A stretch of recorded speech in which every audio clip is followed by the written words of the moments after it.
Sa ngalan ng Ama at ng Anak at ng Espiritu Santo. Amen. Ang pagpapala ng ating Panginoong Hesukristo, ang pag-ibig ng Diyos Ama, at ang pakikipagkaisa ng Espiritu Santo, naway sumainyong lahat. At sumaiyo rin. Mga kapatid, sa araw na ito, ginugunita po natin si San Anselmo, Obispo at Pantas ng Simbahan. Aminin natin ang ating mga kasalanan upang tayo ay maging marapat gumanap sa banal na pagdiriwang. Inaamin ko sa makapangyarihang Diyos at sa inyo mga kapatid, na lubha ako nagkasala sa isip, sa salita, sa gawa, at sa aking pagkukulang. Kaya isinasamo ko sa mahal na Birheng Maria, sa lahat ng mga anghel at mga banal, at sa inyo mga kapatid, na ako'y ipanalangin sa Panginoong ating Diyos. Kaawaan tayo ng makapangyarihang Diyos, patawarin tayo sa ating mga kasalanan, at patnubayan tayo sa buhay na walang hanggan. Amen. Panginoon, kaawaan mo kami. Panginoon, kaawaan mo kami. Kristo, kaawaan mo kami. Kristo, kaawaan mo kami. Panginoon, kaawaan mo kami. Panginoon, kaawaan mo kami. Manalangin tayo. Ama naming makapangyarihan, pinagkalooban mo ng kakayanan ang obispong si San Anselmo upang saliksikin at talakayin sa kanyang pagtuturo ang matayog na paglalahad ng iyong karunungan. Gawin mong maging matalas ang aming isipan upang makatulong sa aming pananampalataya sa iyo at upang aming malasap ang tamis ng iyong iniutos na aming panaligan. Sa pamagitan ni Jesucristo, kasama ng Espiritu Santo, magpa sa walang hanggan. Amen.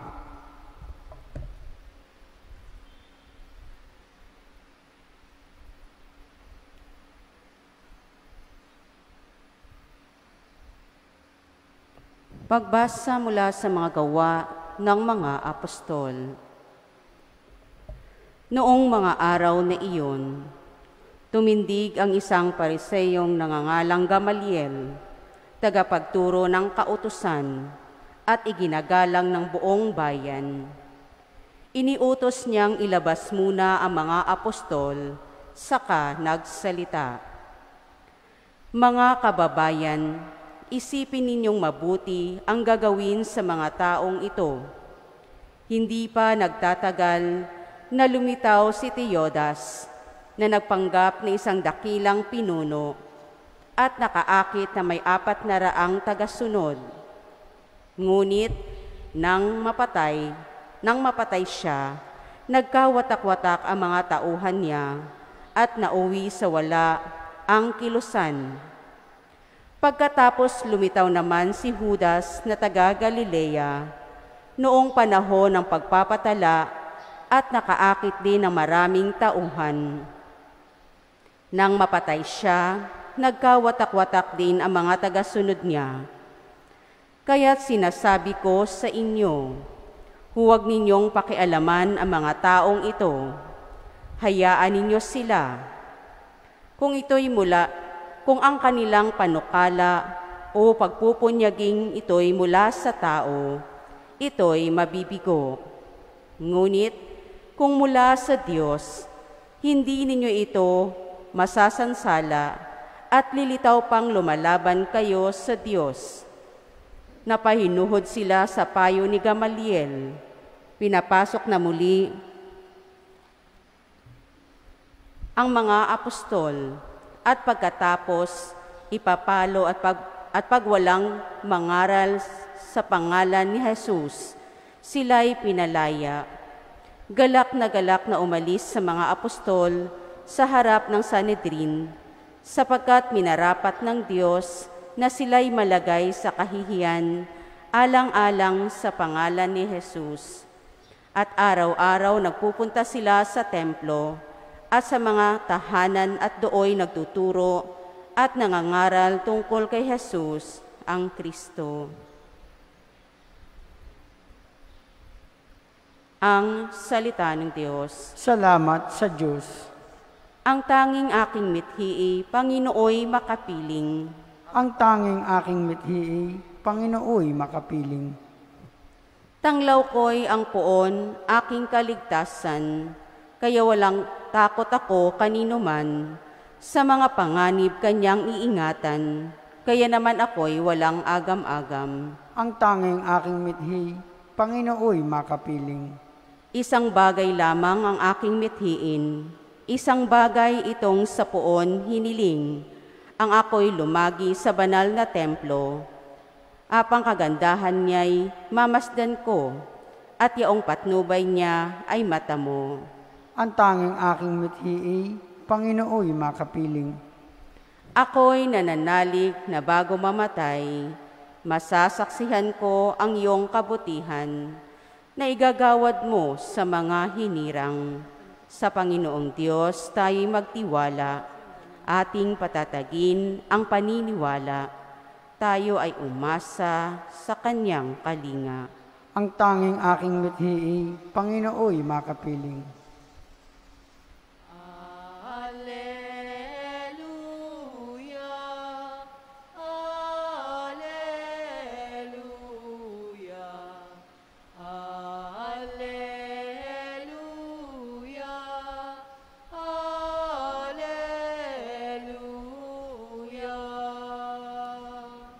Ang tao ay nabubuhay sa salita ng may kapal na pagkaing kanyang bigay.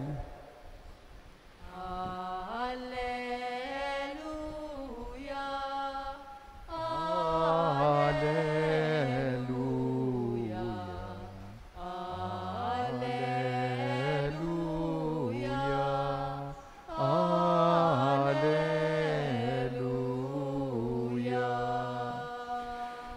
Sumainyo ang Panginoon At sumaiyo rin. ang pagbasa ng mabuting balita ng Panginoon ayon kay San Juan. Papuri sa iyo, Panginoon.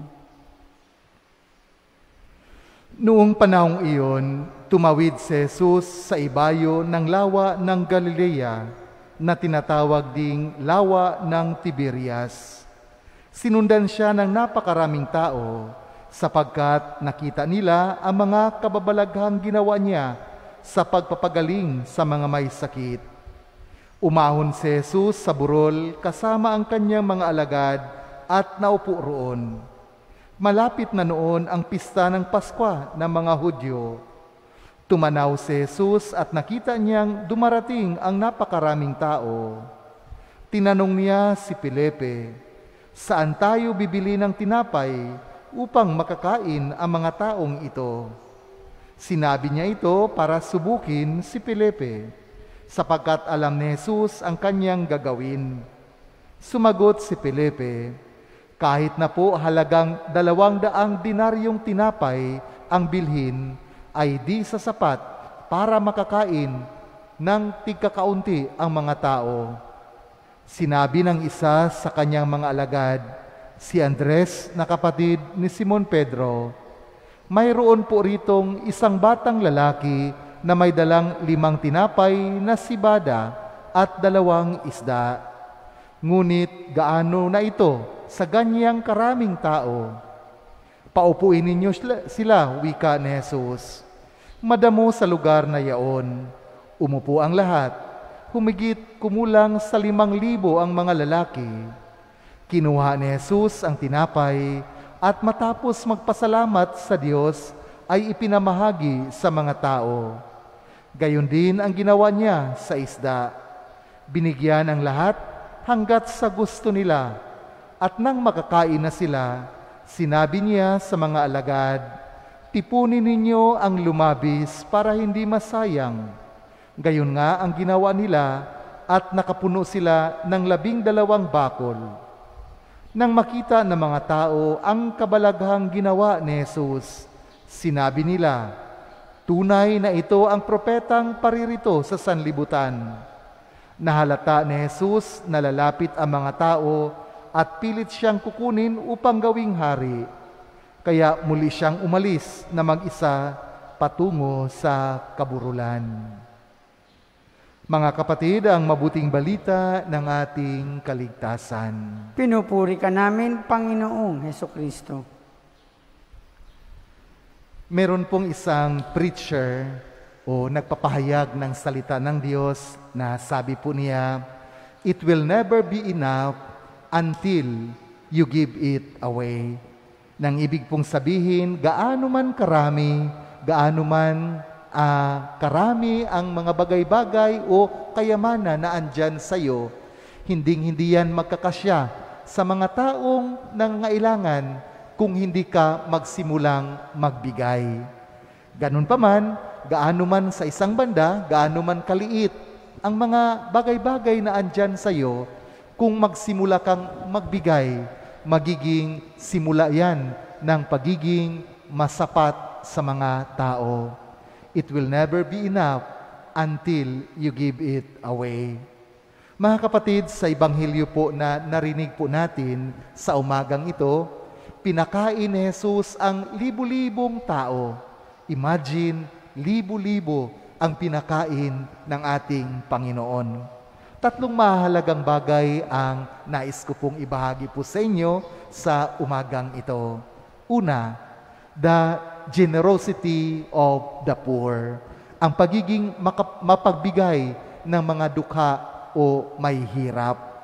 Sa atin pong Ebanghelyo, narinig po natin, isang batang lalaki ang nagbigay ng kanyang tinapay at 2 isda. Masasabi po natin na anak siya ng mahirap. Bakit anak po siya ng mahirap o dukha? Sapagkat ang description po dito, sinabi, may 5 tinapay na sibada. Sa Ingles po, ito yung tinatawag nating barley loaves. During the time of Jesus, ang pagkain po ng mga may hirap, yung tinatawag nating barley loaves o sibadang tinapay. Yung mga mayayaman, ang kinakain po nila is wheat bread. Kaya masasabi po natin, ang dala-dala ng batang ito, anak siya ng mahirap sapagkat yung baon niya, isang 5 sibadang tinapay at 2 isda. The generosity of the poor people, ang pagiging mapagbigay ng mahirap. Dito po sa atin dito po sa Ebanghelyo mga kapatid, ay makikita po natin na walang pagdadalawang isip, ibinigay kaagad ng anak ng mahirap na ito, ng batang ito, kung anuman ang meron sa kanya. Wala siyang pag-aalinlangan na baka magutom siya.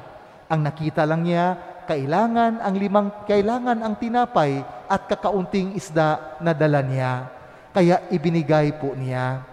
Meron din pong kasabihan na nagsasabi, poor people are most or more generous than us because they seem or they feel, they see what it means to be poor. Nang ibig pong sabihin, yung mga dukha, yung mahihirap, mas mapagbigay pa kaysa mga mayayaman sapagkat alam na mga mahihirap kung paano ang sitwasyon, kung paano ang karamdaman na walang-wala. Alam niyo mga kapatid, galing po ako sa probinsya at sa probinsya po, kapag pumupunta ka sa malalayong mga barangay, malalayong lugar, makikita mo ang pagiging mapagbigay ng mga taong walang-wala. Sapagkat kapag may bisita po sila, ang buong panahon po nila, idudulot po nila para pag-entertain sa bisita. Hindi lang po yan. Kung anuman ang meron sila, kahit hindi na sila kakain, basta makakain lang ang kanilang bisita. Ganyan usually ang mga dukha. Ganyan ang mga mahihirap. Ibinibigay po nila kung anuman ang meron sila.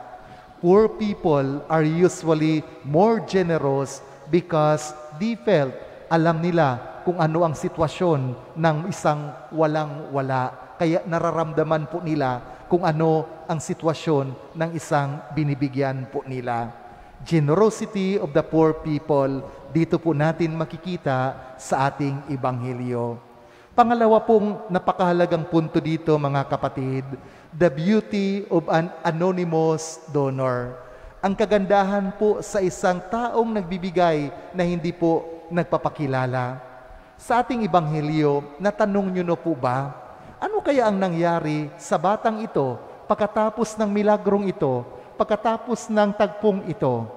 In fact, hindi po natin alam ang kanyang pangalan. Binigyan ba siya ng plaque of appreciation? Baka talagang hindi po. Ang sabi nga po, talagang nawala na lang siya pagkatapos na maibigay niya ang kanyang 5 tinapay at 2 isda. Hindi siguro siya napasalamatan, hindi siguro siya na-mention, kaya nga hindi siya napangalanan dito sa ating Ibanghilyo. Sabi nga po, he just faded away pagkatapos na maibigay niya ang kanyang tinapay at 2 isda. Mga kapatid, may mga tao po na gumagawa sila ng kabutihan dahil gusto nilang gumawa ng kabutihan. Pero sa isang banda, may mga tao din na gumagawa ng kabutihan sapagkat gusto nilang parangalan sila, gusto nilang makilala po sila. Yan po ang pagkakaiba po siguro sa batang ito sa marami po sa atin. Sapagkat ngayon, kapag may mga tao na nagbibigay, marami po sa atin na gustong magpicture po muna. Gustong selfie po muna kapag gumawa ng kabutihan at i-post sa Facebook. Gusto pong i-publish po muna sa dyaryo o di kaya may mga media nang sa gayon makita ang kanilang kabutihan. Kahit po sa loob ng simbahan, may nagbibigay, ngunit may kondisyon, kailangang nakasulat, donated by, dapat i-mention ang pangalan ko, dapat parangalan, dapat i-mention kung magkano ang bigay ko. Mga kapatid, alam niyo po, mas maganda na magbigay tayo, gumawa tayo ng kabutihan na walang papalakpak sa atin, na walang magpaparangal sa atin. Bakit mas magandang ganyan? Sapagkat napakasarap na ikaw ay paparangalan doon sa taas, sa kaharian ng Diyos, kaysa parangal dito sa lupa. Sabi nga po, yung pinaka mapagbigay daw ng mga tao ay yung mga tao na gumagawa ng kabutihan o nagbibigay sa tahimik, na hindi naghahanap ng parangal, na hindi naghahanap ng pagpasalamat. Kung nagbigay ka o gumawa ka ng kabutihan at pasalamatan ka, well, tanggapin mo. Pero sana wag po nating hanapin ang parangal, ang pasalamat, sapagkat sabi nga po, bayad na po tayo niyan. Sabi ng ating Panginoon, huwag mong ipaalam kung ano ang ginagawa ng kaliwang kamay mo sa iyong kanang kamay. Nang ibig sabihin, kung gumawa ka ng kabutihan, huwag mo nang ipaalam sa iba. The beauty of an anonymous donor. Ang pangatlong napakagandang punto dito, mga kapatid, is this: the power of God's blessing. Magtaka po tayo dito, 5 tinapay, 2 isda, napakain ang 5,000 lalaki. Ano po ang dahilan? Isa lang po, merong kapangyarihan ang biyaya sapagkat dumaan sa kamay ng Panginoon. Alam niyo mga kapatid, marami po sa atin ngayon, sa ating presenteng sitwasyon, marami ang nagugutom. Ano man ang ating mga gagawin para maibsan ang gutom, ang kahirapan, kung wala ang tulong ng Panginoon, wala din po tayong magagawa. Hindi lang po siguro sa pagtulong po natin, sa mga bagay-bagay na ginagawa po natin, kailangan natin ang biyaya, kailangan natin ang pagbabasbas ng Panginoon ng kung saan, kung ano man ang ating mga gagawin, yan ay paparamihin ng Panginoon. Tayong mga Pilipino, meron po tayong napakagandang kaugalian, yung tinatawag nating blessing. Kahit po kunting natanggap po natin, atin pong ibinabahagi, no? Pag may bagong bahay, bagong sasakyan, o kung ano man ang meron tayo, tayo ay lumalapit sa simbahan at humingi tayo ng pagbabasbas ng Panginoon. Ganun pa man sa ating mga gagawin, sa atin pong mga efforts sa ating buhay, hilingin po natin ang biyaya ng Panginoon nang sa gayon, yan ay magkaroon ng papapala na mula sa Kanya. Meron lang akong isang karagdagan in connection po dito, the power of God's blessing. Meron pong isang biblical commentator, ang pangalan po niya, William Barclay. Sabi niya, pinag-aralan po niya itong milagrong ginawa ng Panginoon. At ang sabi niya, Kakaiba daw ang milagro sapagkat ang theory po niya ay ganito. Yung mga Hudyo, yung mga Israelita, kapag pumupunta po sila sa ibang lugar, talagang may baon po sila. Kaya ang theory po niya, itong mga taong ito, sapagkat malayo ang kanilang lugar na pupuntahan at may mga dala-dala silang mga may sakit para pagalingin ni Jesus, sabi niya, malaki ang tsansa na lahat sila may pagkain. Kapag pumupunta sila sa malalayong lugar, may kanya-kanya silang pagkain. Parehas din natin mga Pilipino, di po ba? Kapag tayo ay pumunta sa ibang lugar, talagang nagbabaon po tayo. Pero ano ang sabi ni William Barclay? Sabi niya, nung nasa kaburulan na sila, malayo na sila, ayaw nilang ilabas ang kanilang mga pagkain sapagkat nagpapasiguro sila. Baka magutom kami, baka magutom ang aming mga may sakit. Kaya sabi niya, ang theory po niya ay ganito, kakaibang milagro ang ginawa ni Jesus sapagkat ang milagro daw na ginawa ng ating Panginoon ay ganito. Binuksan niya ang puso ng bawat isa na andon na may pagkain nang sa gayon mailabas po nila ang kanilang pagkain na dala-dala. Hindi daw yung pagparami ng pagkain, kundi ang pagbukas ng puso na ibinigay kung anumang meron sila. At ang resulta, ang nangyari ay lumabis pa nga, sobra-sobra ang kanilang pagkain. Ngunit ganun pa man mga kapatid, anuman ang milagro na ginawa, pero makita po natin yung kapangyarihan ng ating Panginoon. Mga kapatid, sa panghuling bahagi ng ating Ebanghelyo, ano ang sabi ng ating Panginoon? Sabi niya, tipunin ninyo ang mga lumabis nang sa gayon hindi masayang. Maganda din po itong ehemplo, halimbawa, sapagkat marami po sa atin ngayon, lalong-lalo na sa mga kabataan na alam niyo po, kapag kumakain, ang daming sobra ng pagkain. Naalala ko nung ako ay bata pa, sabi ng aking mga magulang, mga lolo at lola, kahit isang mumo sa plato mo, dapat wag kang tumira sapagkat marami ang mga nagugutom. Tingnan mo po mga kapatid, sa nasabi ko kanina, marami ang naghihirap ngayon. Pero tingnan po natin sa ating mga refrigerator. Di po ba may mga pagkain po tayo na minsan nabubulok na lang. Kapag tayo ay kumakain, ang daming sobra, ngunit sa ating paligid ay maraming naghihirap, marami ang nagugutom. Ang dahilan lang po siguro, hindi tayo marunong tumira, hindi tayo marunong magbigay sa ating kapwa. Kaya ipanalangin po natin na naway, bigyan tayo ng Panginoon, buksan ang ating puso, nang sa gayon, maibahagi po natin ang anumang maliit na meron tayo at nang sa gayon, maibsan ang paghihirap ng mga taong nasa ating paligid. Huwag po nating kalimutan, it will never be enough until you give it away. Pagpalain po tayo ng ating makapangyarihang Diyos.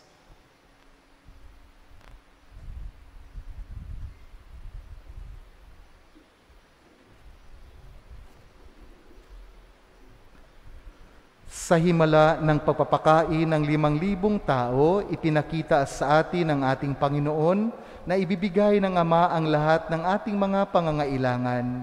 Hilingin natin sa Kanya ang lahat ng mabubuting bagay na maipagkaloob niya sa atin. Ang atin pong itutugon, Panginoon, bigyan mo kami ng aming kakanin araw-araw. Panginoon, bigyan mo kami ng aming kakanin araw-araw. Ang mga pinuno ng simbahan naway magpakita ng katulad ng pagkahabag na ipinamalas ni Jesus upang pakanin ng mga taong nagugutom. Manalangin tayo sa Panginoon. Panginoon, bigyan mo kami ng aming kakanin araw-araw.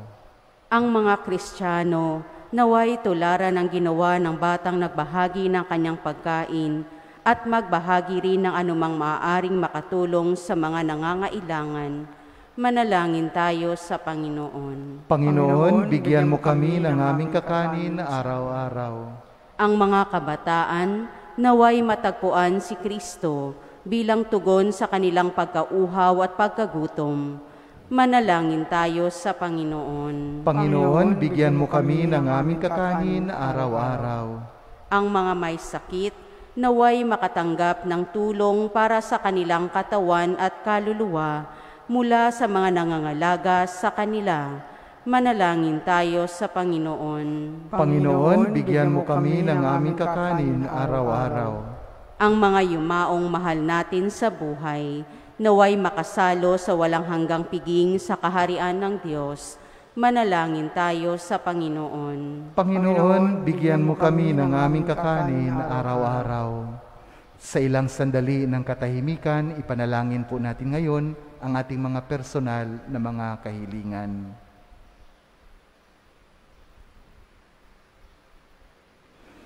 Mapagmahal na Ama, dinggin mo ang mga panalangin ng iyong bayang nagtitipon upang mag-alay at tanggapin ang handog na walang pagmamaliw, ang iyong anak na nabubuhay at nagahari, magpa sa walang hanggan. Amen.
Manalangin kayo mga kapatid upang itong ating paghahain ay kalugdan ng Diyos Amang makapangyarihan.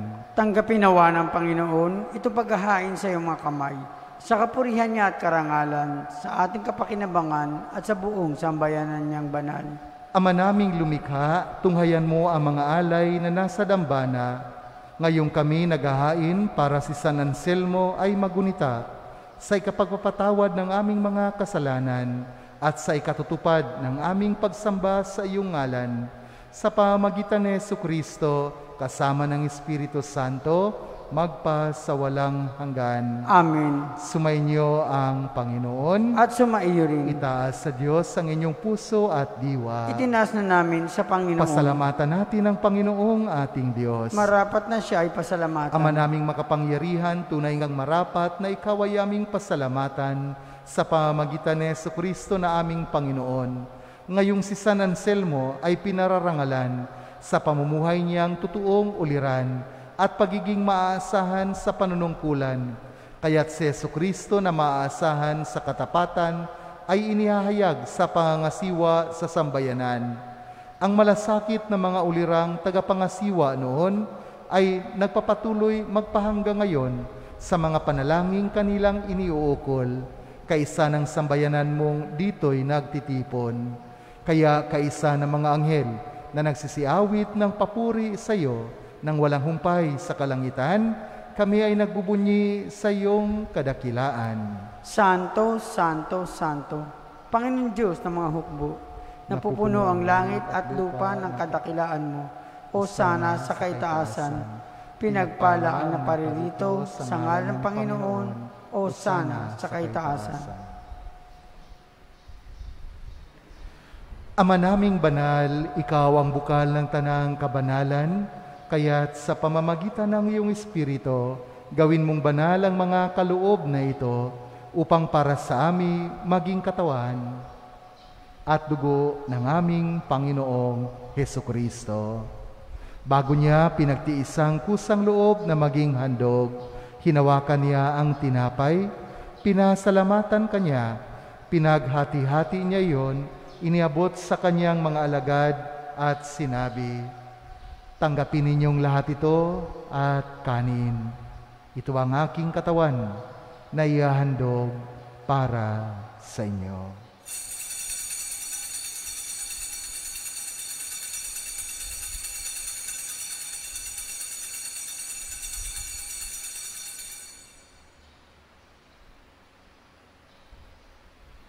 Gayon din naman nung matapos ang hapunan, hinawakan niya ang kalis, muli kanyang pinasalamatan, iniabot niya ang kalis sa kanyang mga alagad at sinabi, "Tanggapin ninyong lahat ito at inumin. Ito ang kalis ng aking dugo, ng bago at walang hanggang tipan, ang aking dugo na ibubuhos para sa inyo at para sa lahat, sa ikapagpatawad ng mga kasalanan. Gawin ninyo ito sa pag-alala sa akin."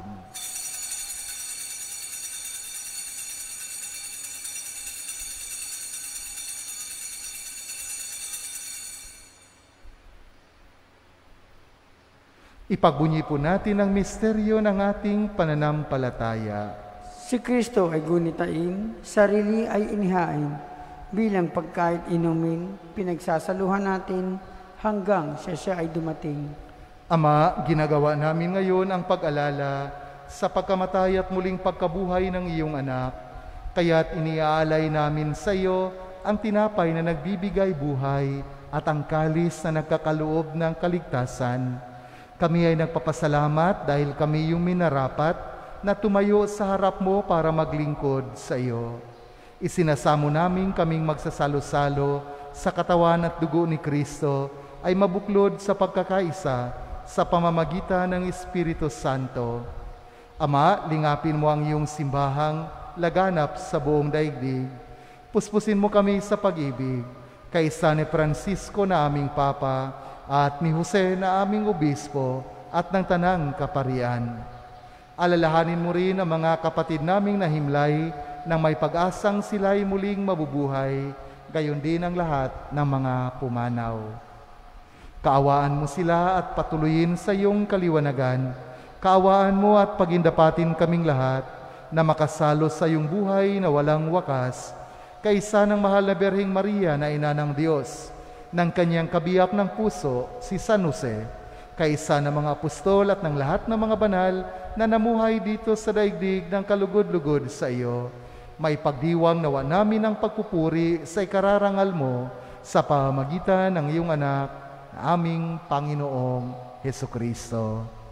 Sa pamamagitan ni Kristo, kasama niya at sa Kanya, ang lahat ng parangal at papuri ay sa iyo, Diyos amang makapangyarihan, kasama ng Espiritu Santo, magpa sa walang hanggan.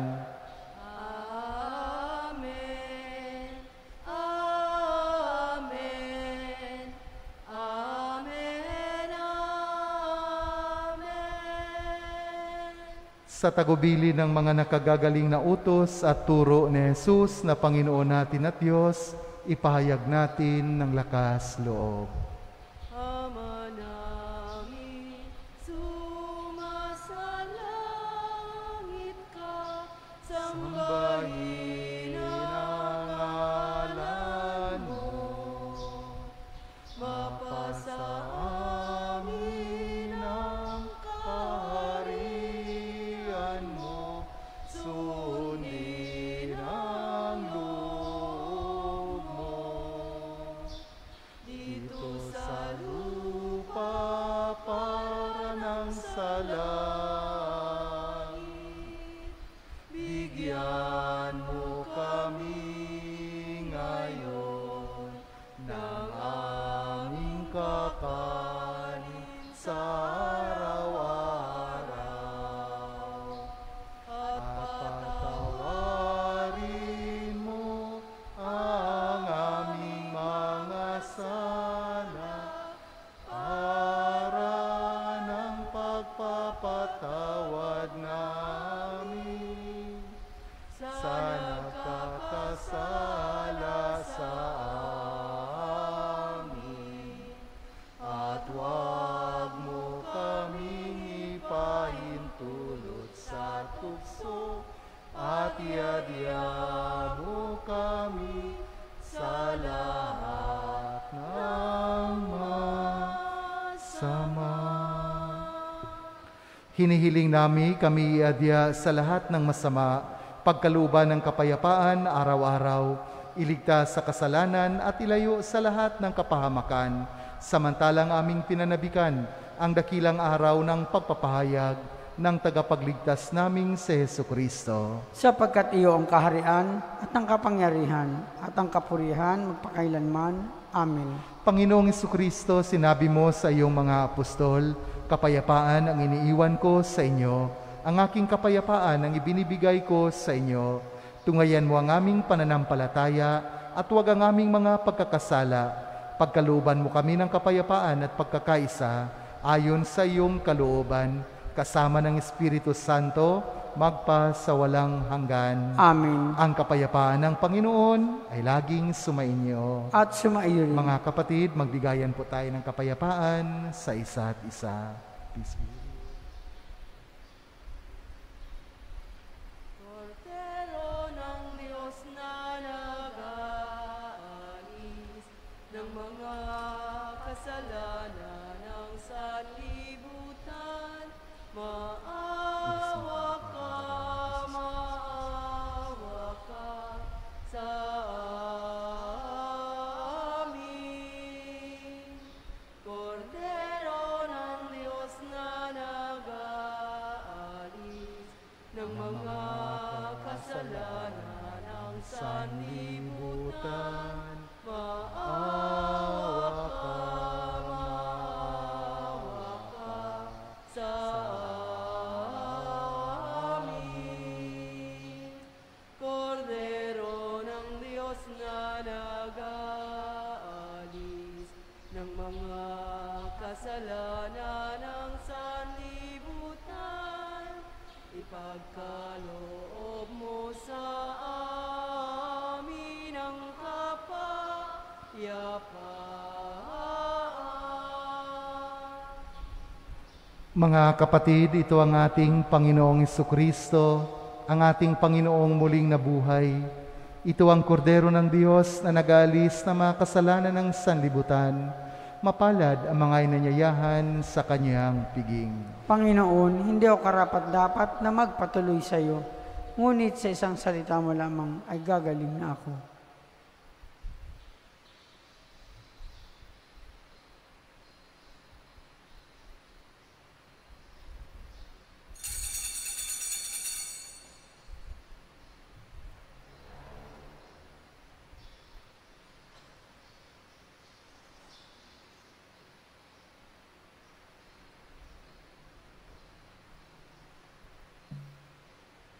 Ikaw, Jesus, ang tinapay ng buhay binasbasan, hinatid, inialay. Buhay na ganap ang sa aming kaloob at pagsasalong walang hanggan. Basbasan ang buhay naming handog, naway matulad sa pag-aalay mo. Buhay na laan ang lubos sa mundong sa pag-ibig ay kapos. Ikaw, Jesus, ang tinapay ng buhay binasbasan, hinatid, inialay. Buhay na ganap ang sa aming kaloob at pagsasalong walang hanggan. At pagsasalong walang hanggan. Manalangin tayo. Ama naming mapagmahal, kaming nagsipakinabang ay dumadalangin ang pinanaligan ng uliran naming si San Anselmo ay maipahayag namin at ang tinuturo niya ay magawa naming ganapin sa pamamagitan ni Jesucristo kasama ng Espiritu Santo magpa sa walang hanggan. Amen. Sumainyo ang Panginoon At sumaiyo rin. at sa panalangin at tulong ni San Anselmo, pagpalain kayo na makapangyarihan at mapagmahal na Diyos, ang Ama at ng Anak at ng Espiritu Santo. Amen. Humayo po tayong taglay ang kapayapaan at pag-ibig ni Kristo. Salamat sa Diyos.